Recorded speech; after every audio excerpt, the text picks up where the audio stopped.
Sir ఇప్పుడు మీరు comedian గానే ప్రస్థానం స్టార్ట్ అయ్యి అప్పట్లోనే దాదాపు ఒక హీరో స్థాయిలో ఒక పాటలో నటించారు. హీరో కూడా అండి, హీరో కూడా చేశాను. హీరో చేయలేదని సుందరవదనం సుబ్బలక్ష్మి కూడా ఫస్ట్ హీరో. దానికన్నా ముందు నేను చెప్పేది మాయలోడు గురించి మాట్లాడుతున్నా. మాయలోడు క్యారెక్టర్ అదే సార్. ఆ సౌందర్య గారితో మీ అనుబంధం ఎలా ఉంది సార్? బిడ్డ, నా కూతురు,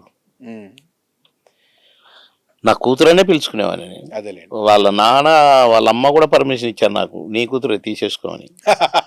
కానీ అట్లా అనుకున్నందుకు అంతఃపురంలో నా కూతురు నిజంగా చేశారు కదా సాయి కుమార్ గారు.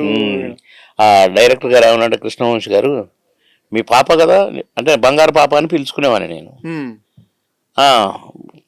నీ బంగారు పాప నీ కూతురే ఈ సినిమాలో, ఏం పేరు పెట్టుకుంటే నువ్వే పెట్టుకో అన్నాడు.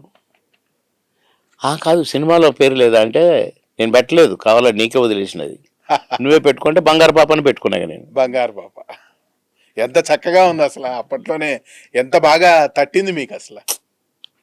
ఎందుకో బంగారు పాప అనేది. తను కూడా బాగా మీకు హ్యాపీగా, నా అదృష్టం అనేది. అసలు ఆవిడ ఎవరితోనూ గొడవలు ఇవి గట్రా తన పనేంటో తనేంటో ఎక్కడ కాంట్రవర్సీ లేదు.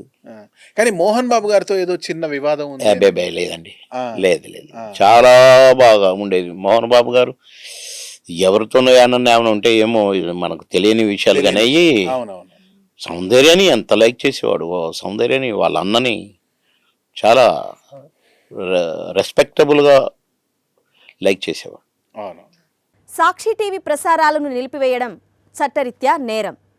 సాక్షి టీవీ ప్రసారాల కోసం మీ స్థానిక కేబుల్ ఆపరేటర్ని వెంటనే సంప్రదించండి. డిటిహెచ్లో, ఇంటర్నెట్లో కూడా సాక్షి టీవీ ప్రసారాలను వీక్షించవచ్చు.